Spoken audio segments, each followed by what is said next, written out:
Sans connaissance, il n'y a pas de croyance, et sans culture, il n'y a pas de culte à rendre. Car c'est dans la connaissance qu'on croit et c'est dans la culture qu'on rend culte. Peuple élu de Yah.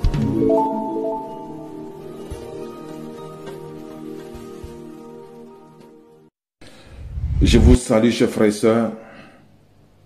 Que la paix et la grâce du Tout-Puissant, le Dieu de nos ancêtres, soient sur vous. Vous, mes abonnés, spécialement je m'adresse à vous parce que ça fait très longtemps que je n'ai pas apparu devant vos écrans, afin de pouvoir vous édifier, afin de pouvoir apporter ce peu de savoir et de connaissances, donc le Dieu de nos ancêtres m'accorde de pouvoir partager avec vous. Je viens cet après-midi juste pour vous dire que cette absence est due à des problèmes personnels, comme vous le savez ici en Occident, que nous avons des devoirs et des droits. Il va falloir qu'on fasse aussi nos devoirs. Donc c'est par rapport à mes devoirs personnels et activités personnelles qui m'ont pris assez de temps, donc je n'ai pas eu le temps de pouvoir le faire. Sinon je me porte très bien. Je suis en bonne et due forme. Et j'espère que vous aussi vous portez très bien. Je tiens à vous saluer de loin comme de près. Je dis Mbote, Fiyeni, Anouni, Eirao, Ojaraman, Anisoroman, Nyalaton, et dans notre langue Bantou et j'en passe. C'est encore une fois de plus votre serviteur Enoch. Ça fait très longtemps que je vous ai vu. Pour moi, c'est avec grand amour que je réapparais devant vous. Sachez que je vous tiens à cœur, sachez que je suis toujours là, que j'œuvre dans la mission dans laquelle j'ai été appelé. Même quand vous ne me voyez pas sur les écrans, mais je suis toujours là.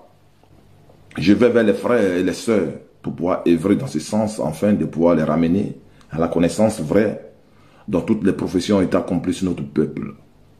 Le peuple noir, le peuple originel, sans exception. De l'extrémité de la terre, si tu as la peau noire, c'est à toi que cette parole s'adresse. Que la paix et la grâce du Tout-Puissant, le Dieu de nos ancêtres, soient sur vous et soient sur toi, là où tu te trouves. Et réjouis-toi que tu as été choisi et tu en fais partie du peuple de Dieu. Nous savons que ce n'est pas tous les Noirs qui vont écouter, qui vont accepter cette parole parce qu'ils ont demeuré dans cette hérésie depuis des décennies. Ils ne sortiront pas de là. Ils ont été corrompus. Et ça, nous le savons. Mais ceux donc qui auront l'aimabilité de pouvoir écouter et accepter selon que l'esprit le guide, que la paix et la grâce soient sur toi, que ta destinée change dans le puissant d'Issaïa Congo. Chers frères et sœurs, pour moi c'est avec la joie que je reviens vers vous, afin de pouvoir réitérer et répartir sur une nouvelle pied de base, comme nous avons depuis commencé ensemble. Il faut que je réitère ce qui est et ce qui sera et ce qui est toujours. Je dis bien que il faut que vous compreniez le peuple noir. Le réveil de la conscience du peuple noir doit passer déjà de l'estime de soi. Sachez que vous êtes le peuple de Dieu. À partir de cela déjà, vous aurez une vision claire de vous-même. Et à cela, vous pourrez vous en sortir. Mais si vous n'avez pas une vision claire de vous-même, vous ne pouvez pas vous en sortir. L'estime de soi d'abord. Je ne parle pas de l'égocentrique.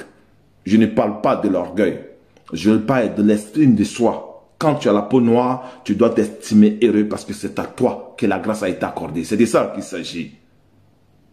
Donc, chers frères et sœurs, cet après-midi, je viens encore vers vous pour vous saluer et pour vous dire que je suis là et que nous allons continuer encore à pouvoir travailler ensemble dans ce réveil de la conscience du peuple originel, du peuple noir, et que nous allons continuer jusqu'à nous allons y arriver. Parce que nous savons que nous avons la victoire. La victoire, c'est tout de nos côtés parce que nous avons le puissant de nos côtés. Et c'est pour cela que je dis bien que quiconque prétend dire parler de Dieu, parler de Admanga, parler de Tata Zambé, parler de Nyat, parler de Nyamien, parler de Lago, ne reconnaît pas que le peuple noir est le peuple originel, est le peuple que Dieu s'est choisi. J'ai dit Dieu pour que vous compreniez. Sinon, dans notre langue, ça s'appelle Admanga, ça s'appelle Tata Zambé, ça s'appelle Nyat, ça s'appelle Lago, ça s'appelle Nyamien. C'est de ça, parce qu'il y a une vibration. Dieu veut dire être suprême, ça ne veut rien dire. Mais je tiens ces langages afin que ceux donc qui n'ont pas encore pris l'initiative de pouvoir comprendre les choses du réveil de conscience du peuple noir puisse comprendre dans quelle thématique je me trouve. C'est pour cela que j'ai dit Dieu. Sinon, je peux parler dans ma langue. Ou je peux parler dans la langue bantou, dans la langue du peuple noir tout entier, de l'est à l'ouest, du sud au nord. Même si aujourd'hui le nord est occupé par ceux donc qui sont venus nous envahir en l'an 639, par ces barbares qui ont occupé nos territoires aujourd'hui.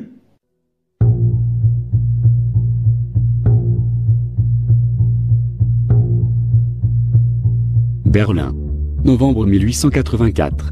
Palais du chancelier Bismarck. Une conférence internationale est organisée, sous le nom de Conférence de Berlin. Elle a pourtant scellé le destin de l'Afrique pour les siècles à venir. Son objectif était de se mettre d'accord entre occidentaux sur des règles d'occupation du continent, détenues par la métropole. Les discussions ont duré jusqu'en février 1885. Aucun Africain n'y sera convié, mais les diplomates qui ne connaissent pas l'Afrique et n'y mettront jamais les pieds, y traceront des frontières. Pour la première fois, les Occidentaux s'offrent au cœur de l'Afrique un territoire à exploiter, tracé à la règle et au cordeau, au milieu des peuples, sans même savoir ce qu'ils recèlent. Rien n'est comparable à la traite atlantique, c'est vrai. Est-ce une raison pour passer sous silence une autre traite, non moins terrible? Depuis le Sénégal et depuis toute l'Afrique, des millions de personnes ont été déportées, non pas vers les Amériques, mais vers le monde arabo-musulman. Selon les dernières études, ils furent entre 15 et 17 millions. Cette traite a duré pas moins de 1400 ans, du 7e au 20e siècle. Une traite pourtant réduite à quelques légers pointillés sur la carte de l'UNESCO. Mais sachez une chose, et que si nous avons compris que c'est nous à qui une grâce a été accordée, que nous sommes le peuple originel. Adam, et si Adam était dans le jardin d'Éden, il était forcément un peu africain. Un bon point pour toi, ma sœur. Yves Coppens, bonsoir. Bonjour. Merci beaucoup d'avoir accepté notre invitation. Oh, mais c'est un bonheur. Vous êtes paléo-anthropologue, vous êtes le papa de Lucie que vous avez découverte avec toute votre équipe en 1974. Nous avons fait appel à vous ce soir parce que depuis 30 ans, vous colportez une parole dont le sens n'est pas forcément relayé. C'est un petit peu comme si cette vérité était taboue. Tous les hommes et les femmes qui vivent sur cette terre, Yves Coppens, viennent-ils de la même souche?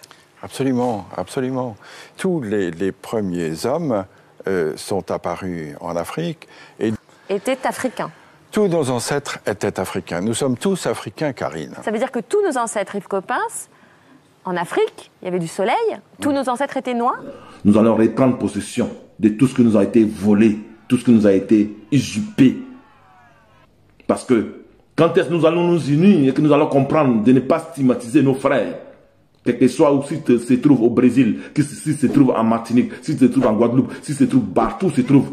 Nous sommes issus d'un seul même peuple. Et c'est nous qui avons été choisis enfin de pouvoir porter ce flambeau pour éclairer le reste de l'humanité. Je te remercie pour ce continent. Je te remercie pour l'Afrique. L'Afrique est une guérison pour les nations. L'Afrique fait partie de ton plan prophétique pour le monde, Seigneur. Et l'Afrique est en train de prendre sa place. Et Seigneur, je te remercie pour ça. Je prie de bénir. Car il est écrit donnant sa parole. Et ses ordonnances à Israël et à Jacob, il n'en a pas fait pour les autres nations, car les autres nations ne le connaissent. Point. Il n'a pas un autre peuple qui n'a pas de la mélanine et qui prétend dire qu'on est Dieu. Ce sont des menteurs, des usurpateurs. Ceux qui connaissent Tata Zambé, ceux qui connaissent Admanga, c'est le peuple noir tout entier. Et il y a ces prêtres aussi qui sont là. C'est de ça qu'il s'agit. Nous ne sommes pas là pour pouvoir venir là distraire les gens. Aujourd'hui, c'est les jours, soi-disant, de leur Seigneur. Samedi, dimanche, les jours du soleil. Ils sont allés adorer leur Dieu soleil. Puisque quand est-ce je te parlais, tu n'as ni vu de visage, ni vu de visage. Veille sur ton âme afin que personne ne puisse te corrompre. En levant les yeux, voyant les cieux, voyant les étoiles, et te prosterner d'adorer. Voyant les étoiles, la lune et le soleil étaient prosternés pour l'adorer. La lune, c'est le Dieu Allah, le Dieu des barbares musulmans. Le soleil, c'est le Dieu des barbares chrétiens. Et les étoiles, c'est le Dieu des barbares judaïstes. Voici ce qui a été interdit dans les livres de Deutéronome. Voyant les étoiles, la lune et le soleil, t'es prosterné et t'adorer. Ce sont tous des idolâtres. Les idolâtres que vous suivez.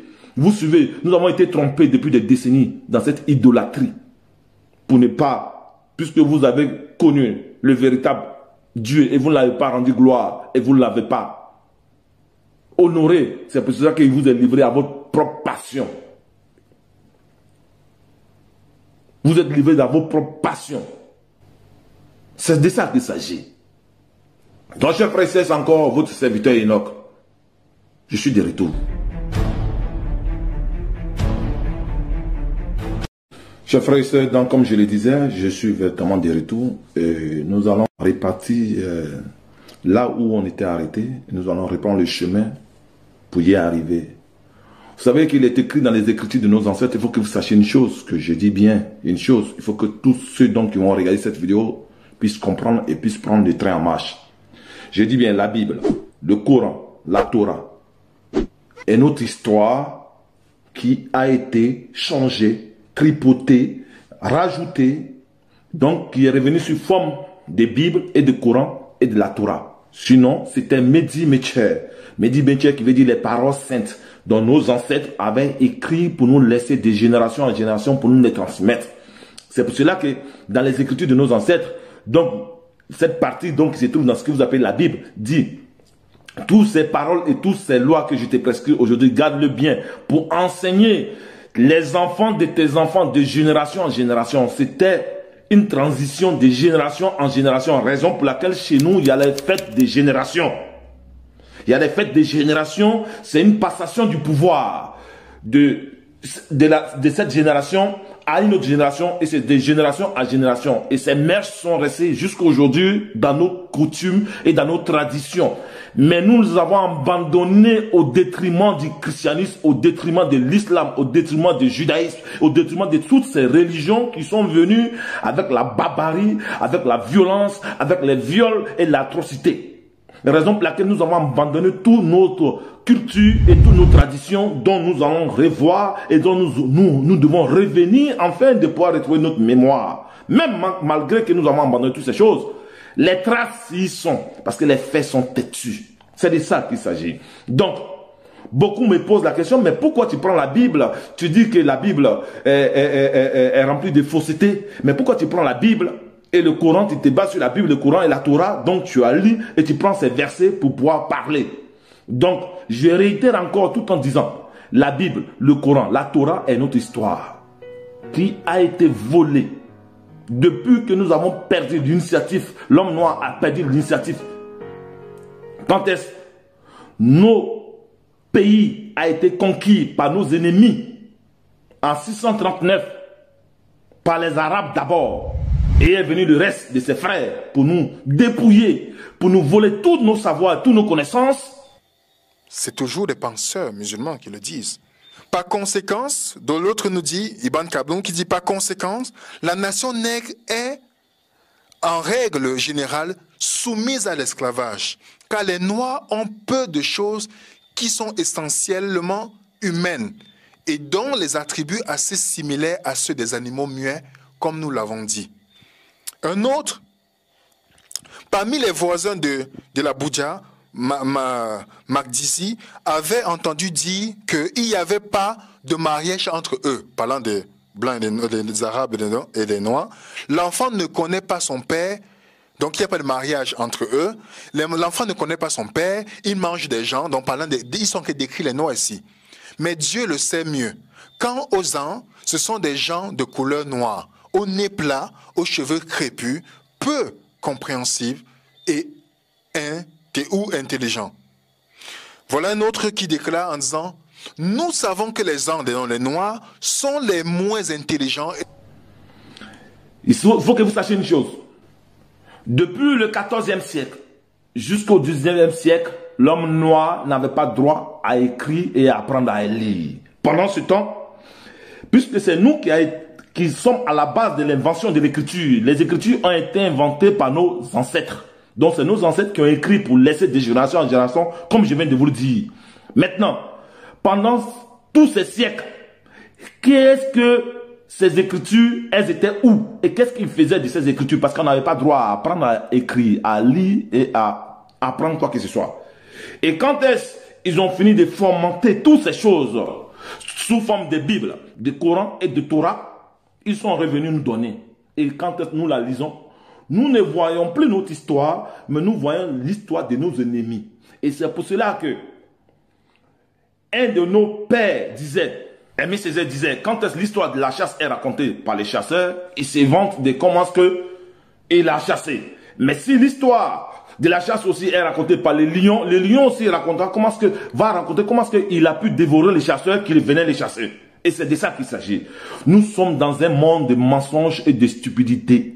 Le monde est basé sur ce mensonge de trafic de mémoire et de trafic de l'histoire de l'humanité tout entier, parce que c'est nous qui sommes à la base de l'humanité, et notre histoire a été usurpée, tripotée, changée et violée dans tous les continents, dans tout.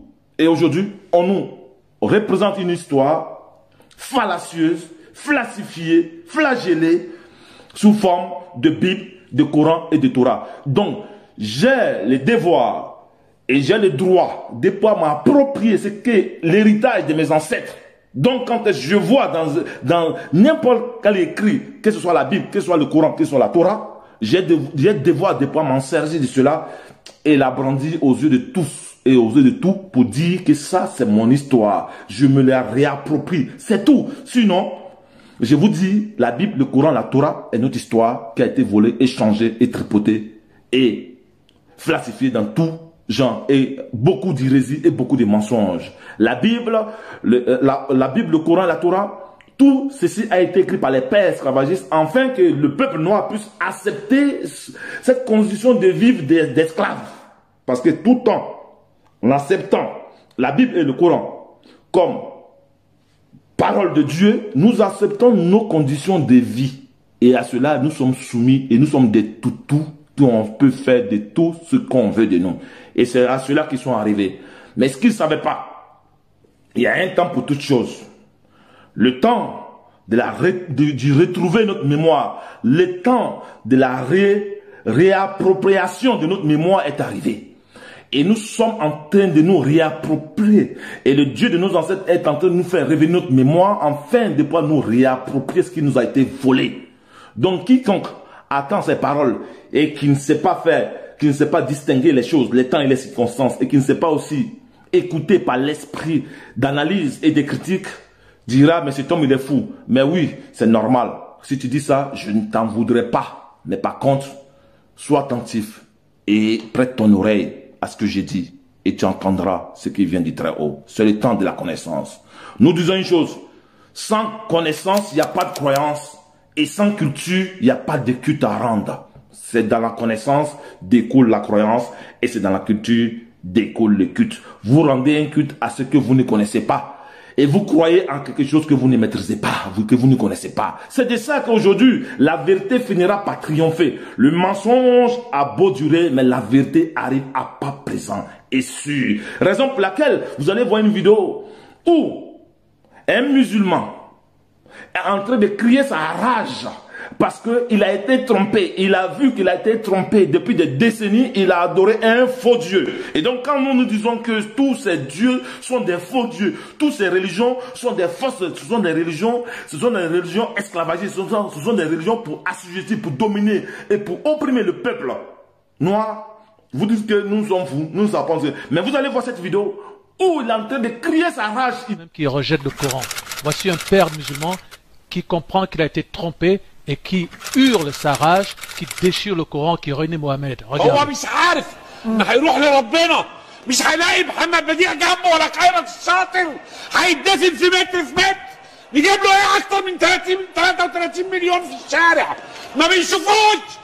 ما بيشوفوش امي مش عارفين اللي حصل في البلد بسببهم قعدوا يتكلموا عن مؤامرات بيكلمني عن ايرادات في الخارج والداخل هو اللي بعت لي بريز وبعت لاوباما ويحتمي بامريكان هذا الرجل ما فيش راجل قاعد في الثانيه رئيس جمهورية يطلع شعبه يحس انصاره عليه الان هو عاوز يقتتل صباحا كل جنب حرام كل جنب فيصل حصل حرام وصاحبنا محمد مرسي عيط لهم يا جماعتي غير ما يمشي ننشر في الميادين. احنا ورا نخرج الناس للمهدي ما كناش عليها نخرجهم زي ما محمد مرسي عمل. ايه الهبل ده؟ ايه الجنان دي مرسي صاحبة 7000 طن يا حضارة، حرام عليهم. ايه الجنان اللي شفناه ده؟ ايه الهبل والجنان ده؟ انا بقول لكل المصريين لو فيكم راجل شريف بيحب هذا الوطن عليه اللي ينزل الشارع ما يرجعش غير لما محمد مرسي يمشي.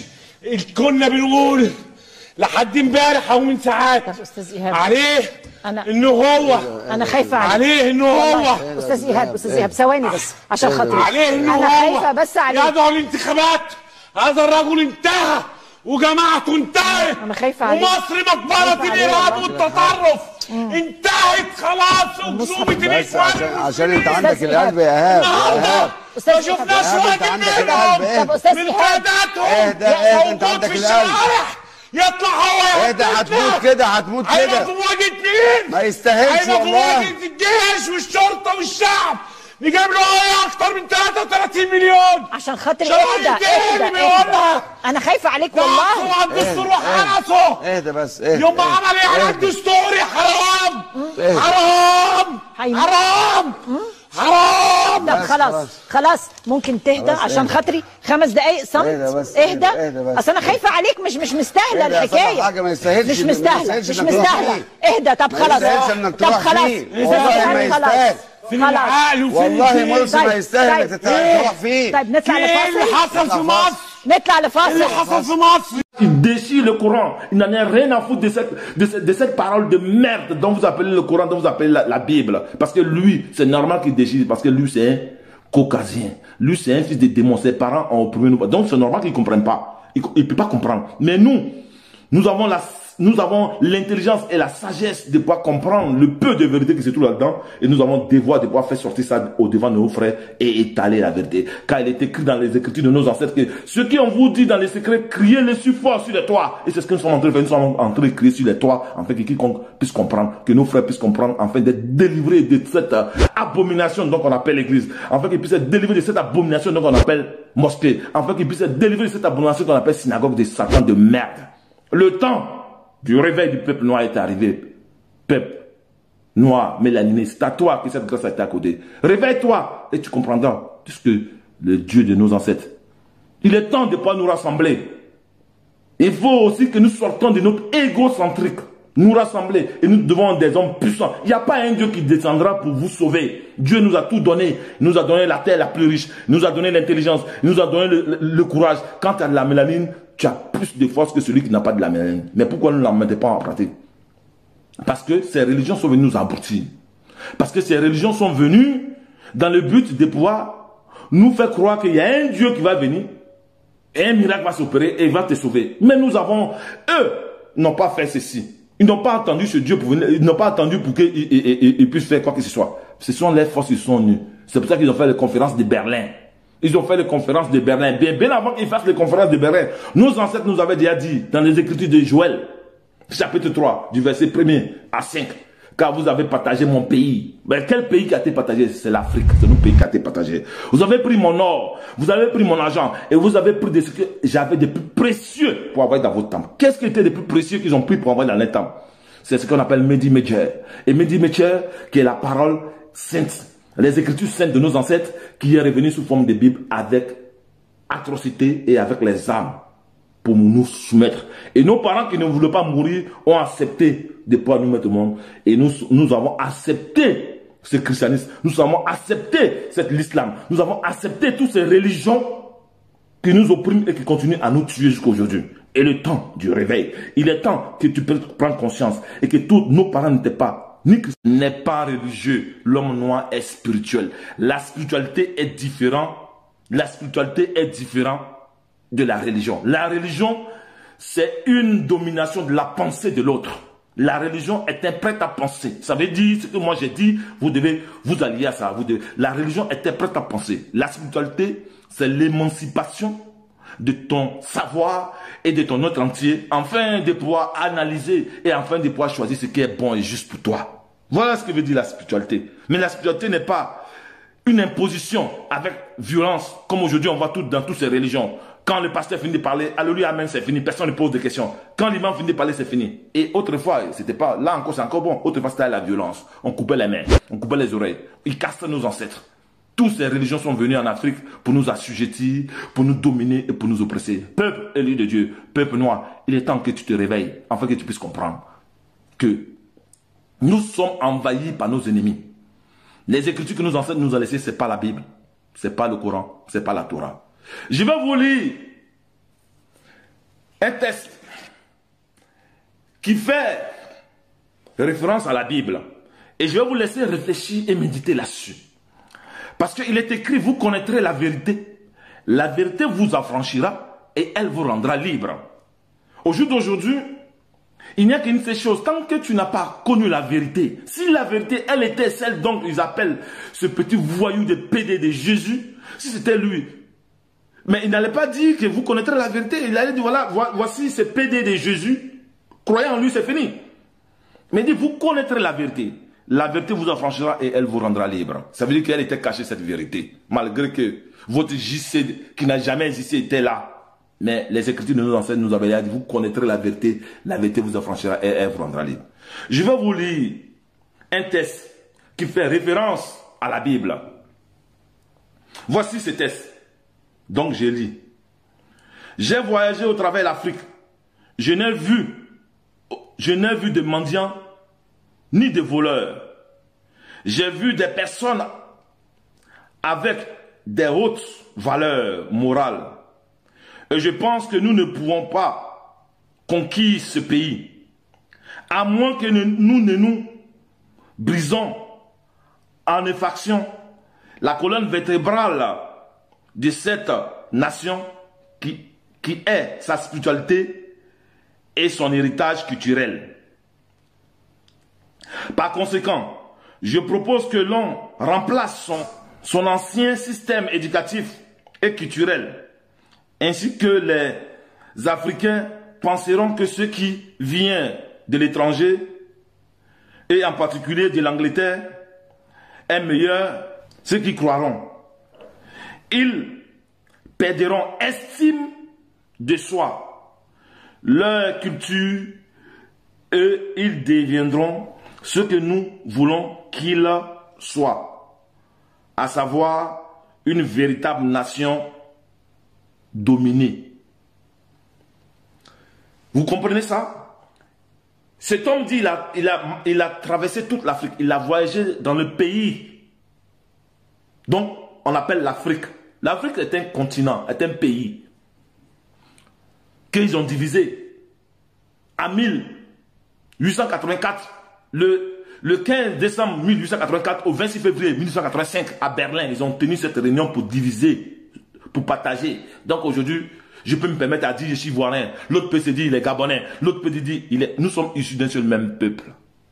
Mais nos ennemis sont venus nous diviser. Vous avez dû certainement remarquer ces lignes droites sur la carte de l'Afrique. Et vous vous êtes peut-être déjà demandé comment se fait-il que des frontières géographiques puissent être aussi droites? Eh bien la réponse est toute simple. On a pris une règle, on a pris un crayon et on a tiré des traits. Ce sont des pays européens, l'Empire ottoman, des Américains et même des Russes qui n'avaient jamais mis les pieds en Afrique et qui traçaient tranquillement des lignes à des milliers de kilomètres de là et en l'absence des Africains. Si on ne leur a pas demandé leur avis pour les conquérir, ça on le sait, on ne leur a pas non plus ou rarement demandé leur avis pour tracer les limites. En gros, des peuples, pour servir à leurs propres intérêts, ont décidé de l'avenir d'autres peuples, de leurs frontières et de leurs regroupements sans tenir compte de leur réalité. Résultat des courses, des familles divisées. Et ces frontières sont liées dans nos têtes et nous n'avons pas encore sauté ces frontières. Raison pour laquelle nous ne pouvons pas nous unir nos forces pour chasser ces ennemis. Nous sommes assiégés de tous bords. Quand il y a un problème au Mali, on dit que ce sont les Maliens. Et on n'arrive pas. Mais écoutez bien ce que cet homme l'a dit. Je donne son nom, j'ai oublié son nom. Je vais vous donner son nom. C'est Lord Maclol. Lord Maclol. Discours au Parlement britannique. 2 février 1835. Comprenez ça? Je vais vous lire un verset biblique qui correspond à ce que cet homme l'a dit. Il est écrit dans le livre de Nombre. Nombre, chapitre 13, au verset 25. Et que le peuple soi-disant Israël, Moïse avait envoyé des espions sur la terre pour explorer la terre promise. Une question se pose. Et que quand ils sont arrivés, ils ont rassemblé toute l'assemblée. Et Moïse et Aaron étaient là. Et ils devaient rendre un verdict. Quel verdict ils ont rendu? Les 10, parce qu'ils étaient 12, il y avait 10 qui avaient rendu un verdict. Même chose. Ils ont dit, nous sommes allés dans ce pays où tu nous as dit. Et effectivement, nous avons ramené les fruits de ce pays. Là où coule le fruit, effectivement, ce pays-là regorge beaucoup de richesses, où coule le lait et le miel. Nous avons rapporté même ces fruits. Mais les habitants qui habitent ce pays sont puissants. Une question se pose. Voici cette personne qui dit qu'il a parcouru toute l'Afrique. Et que ce pays, il n'a ni vu de mendiants, ni vu de personnes d'indulgents. Ils sont des gens de haute moralité. Ils faisaient les ordres de nos ancêtres. Mais, si nous voulons détruire ce pays, il faut que nous nous attendions à la colonne vertébrale qui est les spiritualités et les cultures. Voici deux choses. Et dans la Bible, il est écrit que dans le livre de Nombres, quand ils furent rassemblés ce peuple, voici les rapports qu'ils font. Ces 10 espions à part Josué et Caleb. Maintenant, on se pose une question. Est-ce que ce pays dans lequel vous voyez, que vous dites que c'est le peuple de Dieu, Israël, il y a une forêt aussi dense qu'il peut avoir le miel. On dit le pays où coule le lait et le miel. Ça veut dire que c'est pas ce miel qu'aujourd'hui on fabrique le miel artificiel. Aujourd'hui on met sur les toits, on fabrique le miel artificiel. On parle le miel de la forêt. Ça veut dire que c'est un pays qui regorge beaucoup de richesses. Un pays qui regorge beaucoup de richesses. Un pays où il y a la matière première. Un pays où le fruit, où pleut en abondance. Un pays de cours d'eau, comme a été dit les Écritures. Bon, maintenant, je vous pose une question. Vous, les chrétiens stupides, et vous, le peuple noir, qui n'avez pas encore compris que c'est le temps du réveil de la conscience du peuple noir, montrez-moi en Israël, dites-moi si là où se battent nuit et jour, bien sûr que c'est notre territoire qui se sont appropriés. Est-ce que là-bas coule le lait et le miel? Est-ce qu'il y a la forêt où on peut trouver le lait et le miel? Une question.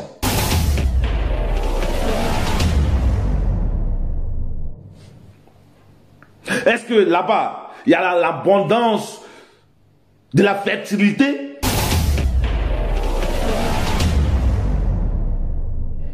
Non. C'est où alors? C'est l'Afrique. Et précisément, le bassin du Congo, le royaume Congo. Voilà de quoi qu'il s'agit. Le pays où coule le lait et le miel, le pays de cours d'eau. C'est le véritable peuple de Dieu. Donc, ces espions qui sont venus, soit disant que le peuple Israël allait espionner, c'est nous qui sommes venus espionner. Voilà la raison pour laquelle, dans le Parlement britannique, cet homme-là dit, il est écrit, j'ai voyagé à travers l'Afrique et je n'ai vu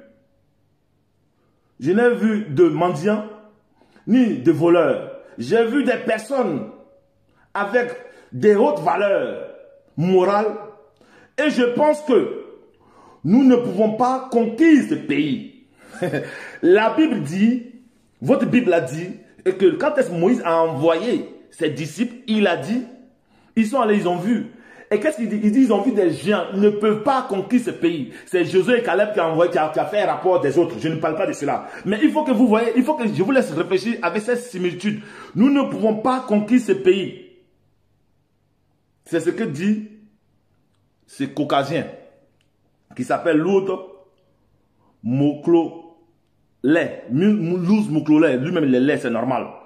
Donc, à moins que nous ne brisons les fascions de la colonne vertébrale de cette nation qui est sa spiritualité, son héritage culturel. Voilà ce qu'il a touché.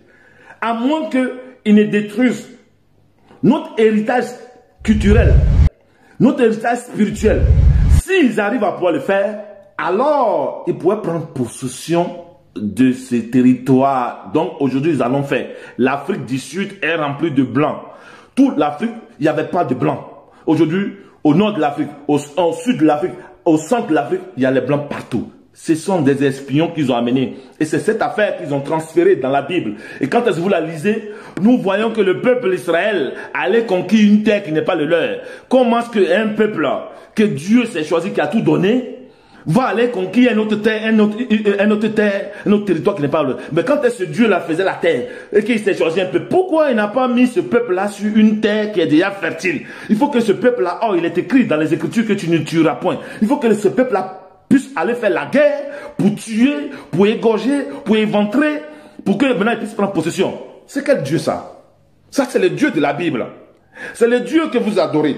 C'est un Dieu barbare. C'est un Dieu violent. Or, le Dieu de nos ancêtres est un Dieu d'amour. Il savait que, puisque son peuple est amour, il les a donné une terre paisible, afin qu'ils puissent partager en harmonie. Et c'est pour ça que le peuple noir, c'est pour ça que l'homme noir, il est toujours joyeux, il partage ce qu'il a. Pourquoi? Parce que puisque notre Dieu, le Dieu de nos ancêtres, c'est un Dieu d'amour, il ne tue pas, il ne verse pas le sang, il n'envoie pas un autre peuple pour aller exterminer notre peuple pour prendre son territoire, pour dire qu'il est l'éternel des armées. D'abord l'éternel des armées, on va commencer à le désarmer. Comment un éternel peut être armé? Il faut qu'on le désarme parce qu'il est trop armé. Et c'est pour cela que quand il est trop armé, il fait tout et n'importe quoi. Nous devons le désarmer et nous sommes venus pour le désarmer, cet éternel des armées.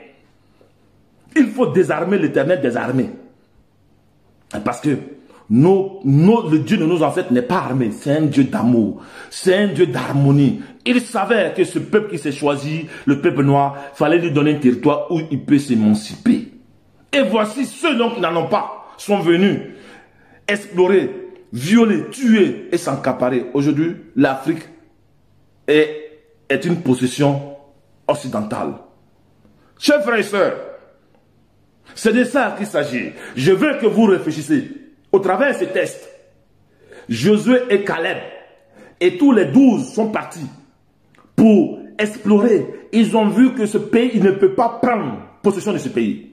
Et la Bible dit qu'ils sont allés conquérir avec la guerre, ils ont pris. Mais qu'est-ce qu'ils sont venus faire chez nous? Ce n'est pas la guerre qu'ils sont venus prendre nos possessions. Qu'est-ce qu'ils sont venus faire chez nous? Ce n'est pas la violence, ce n'est pas avec les calages, ce n'est pas avec l'atrocité qu'ils sont venus prendre possession. Ce n'est pas la même chose que la Bible dit. Vous voyez? Vous voyez? Le temps de la connaissance est venu. Le temps du savoir est venu pour le peuple noir. Réveillez-vous, peuple élu de Dieu. Réveillez-vous et sortez de ces bourbiers dans lesquels on nous a mis, soi-disant la Bible dit. La Bible dit que tu dois accepter les conditions d'esclave que tu es, quand tu es un descendant d'esclave et que tu dois accepter cette position. C'est ce que la Bible dit. La Bible dit que tu dois accepter qu'ils sont venus conquérir ton terrain, ton territoire et que tu dois tout céder pour espérer un jour aller dans vos paradis de merde qui n'existent même pas. Peuple élu de Dieu, peuple du Très-Haut, peuple de Yah. Réveille-toi, toi qui dors, et sors de ces péripéties dont vous appelez religion révélée, de merde. Toutes ces religions ont été fomentées, forgées dans le but de pouvoir détruire notre culture, notre spiritualité et notre tradition. Comme dit ces caucasiens dans le parlement britannique en 1835. Ils ont tout planifié. Ils ne font rien au hasard. C'est nous ne comprenons pas encore. Au lieu de plutôt s'unir, unir nos forces et nos savoirs et nos connaissances, et travailler dans un commun accord afin de pouvoir bâtir, afin de pouvoir prendre possession de ce que, repossession de ce que nous a été volé. Vous faites parler votre égocentrique. C'est moi qui connais que l'autre. C'est moi ceci. Faites-moi taire votre égocentrique. Et il est temps de pouvoir travailler main à main afin de pouvoir bâtir, rebâtir cette Afrique nouvelle avec les hommes qui ont des pensées non pas égocentriques, non pas des pensées personnelles, mais les pensées de communauté, des pensées de vivre ensemble. C'est ce que nos parents avaient. Et c'est pour cela que ces caucasiens, avant à respecter nos parents, il a dit lui-même, je n'ai vu aucun mendiant, ni voleur. Il a vu que les gens de valeur, de haute valeur. Mais aujourd'hui, quelle valeur as-tu, toi, peuple noir? Tu n'as même pas de valeur. Tu baisses ta tête à tout moment. Parce que tu n'as pas de valeur, l'estime de soi. C'est ce qu'il a dit. Il faut apprendre aux Africains de perdre l'estime de soi. Tu n'as même pas d'estime de soi en toi. Et tu dis, tu prétends adorer un Dieu. D'abord, il faut savoir qui tu es. C'est pour ça que j'ai dit, sans connaissance, il n'y a pas de croyance. Et sans culture, il n'y a pas de culte. Que la paix et la grâce du Tout-Puissant, le Dieu de nos ancêtres, soient sur vous. C'est encore votre serviteur Enoch. Je vous reviens bientôt. Merci.